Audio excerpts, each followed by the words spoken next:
Assalamualaikum and a very good day to Sebukore. I am Nurhanis binti Nasir and my partner Siti Nur Atika binti Abdul Malik. Today we would like to present the trend of daily COVID-19 cases in Malaysia from the year 2020 to 2023. We obtained our dataset from the official Malaysian government open data portal data.gov.my. The dataset includes key information such as new daily cases, import cases, recovered cases, active cases, and cluster cases. It's separated by each state in Malaysia. Now let's take a look at the private table. We summarize the data by year to make the trend more visible. Moving on to our first dashboard. This dashboard represents all 5 types of cases across each state in Malaysia. As you can see, we added a slicer to make it easier for us to filter and to compare specific states. For example, we can view data for a single state such as Pahang, or we can also compare multiple states such as Kedah, Kelantan and Pahang to compare their statistics side by side. We can see here for the active cases, Kedah has the highest total cases active with 2,843,000. Kelantan has 2,591,000 and Pahang 2,493,000. Recovered cases, Kedah also record the highest with 323,000, Kelantan 264,000 and Pahang 185,000. New cases, Kedah also record the highest with 327,000, Kelantan 266,000 and Pahang 187,000. Cases import, Kedah also record the highest with 3,000 while Kelantan 2,000 and Pahang 1,000. While cluster cases, Pahang record the highest compared to Kelantan and Kedah. Now let's move on to the second dashboard, which focus specifically on imported cases. Here we categorize states into 5 regions: East Coast, Northern Malaysia, Borneo Malaysia, Southern Malaysia, and Central Malaysia. We also include a timeline slicer allowing us to select a specific time range from 2022 to 2023. For cases import at East Coast Malaysia, we have Kelantan, Pahang and Terengganu. Kelantan record the highest import case with 2,453, Pahang 1,561, Terengganu 1,278. Northern Malaysia, we have Kedah with the higher cases import with 3,134.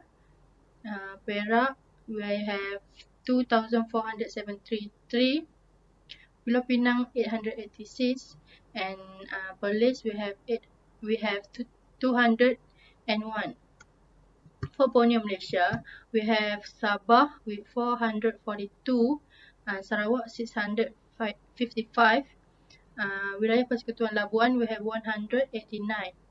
For Central Malaysia, we have Selangor 9,571, Wilayah Persekutuan Kuala Lumpur 9,323, Wilayah Persekutuan Putrajaya we have 438. For Southern Malaysia, we have Negeri Sembilan 1,410, Melaka 1,948 and Johor 3,102. For the line chart below, we can see that Selangor have the highest new cases with 1,608,714, while Perlis record the lowest new cases with 20,120. That's all from the Excel. We move to the Tableau. Now let's move to the Tableau analysis. For the first is case import. In the dashboard 1, analysis about case import at Semenanjung, Malaysia. As you can see, the first one is East Coast Malaysia, where Kelantan is the highest among them with the record of 2,453 cases. However, Terengganu and Pahang were not much different. Next is Northern Malaysia, which resulting Kedah State, the highest with the record of 3,134 cases import. Meanwhile, Perlis has the lowest case with only 201 cases. For the Central Malaysia, Selangor and Wilayah Persekutuan were not much difference between them. However, as we can see, Selangor still recorded the highest cases among their territory. Next is Southern Malaysia, showing quite similar ranking with the East Coast Malaysia, but of course different for the recorded case import, which shows Johor is the highest among the Southern Malaysia with 3,102 cases. Next, we move to the second dashboard, which analyze about case active in Malaysia. On the screen, you can see the recorded case each year starting 2020 until 2023, which shows 2021 has the highest recorded case based on the pattern, since the pattern is larger than the others. However, while on the 2020, the pattern was smaller and even smallest from the other pattern. This means it has the lowest cases recorded. Next is down below, shows a map of Malaysia which recorded total case active between 2021 until 2023.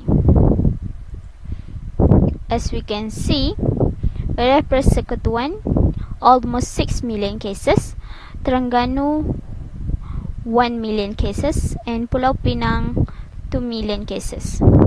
Next, we can see Sarawak with 3 million, above 3 million cases, and Labuan with only, and Wilayah Persekutuan with only 239,086 cases. Next is, last but not least, let's move to the third dashboard, which analyze about the cases cluster in Malaysia. For the first graph, on the top you can see the differences between each state in Malaysia. Selangor with the highest case recorded 108,625,000 cases cluster. Meanwhile, for the lowest cases recorded is Perlis and Wilayah Persekutuan Putrajaya with the same total cases, 1,183. Then on the bottom, you can see the second graph, recorded case cluster but differences throughout the whole year. Between 2020 until 2023. As you can see, 2021 recorded the highest cluster with 849 and 32,000 cases, since it is the peak of pandemic. However, on 2023, we recorded the lowest cases cluster with only 8,338. Thanks to the effort of all people, on the 2023, government has announced the end of the critical pandemic COVID-19. Well, that's all from us. Thank you for watching.